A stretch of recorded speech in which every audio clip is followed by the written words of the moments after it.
Pitkita na ba na bayag? Sige palagto, baka di kayo na-inform na ngayon ay halimaw na yung batang uhugin na dati nyong in-ignore. Bilang patunay na di kayo mag-iihanay sa dati nyong in-small. Ngayon sa lakas ng pagmumundol, yan ay ganyan pa pag nagpalindol. Gamos na lahat ng mapagmaliit, ngayon yung subukan man lait ulit. Ganyan lang talaga yung mga inggit, galit na galit sila sa malulupit. Kaya pasensya pag winahagip, sarap pa sa piling ano masakit. Ganyan talaga paglabad sa loob mong humanga at pagtakot mong bumili.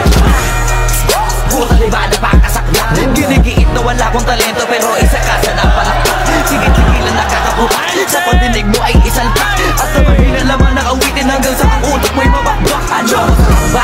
Nakakatawa lang lahat mga talangka. Pare-pareho na kinahiligan pero ba't naghihilahan pababa? Dahil ba di matanggap na kinayo ko na lahat ng hindi nyo magawa? Parang hinamak nyo lang mga karagatan na ang gamit ng ibang ka. Ibang ka na yata.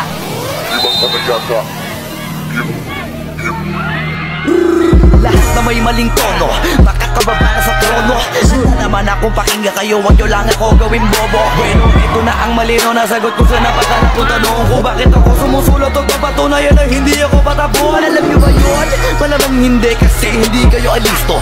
Sa sobrang bulag nyo sa katotohanan, lahat kayo ay pinalisko.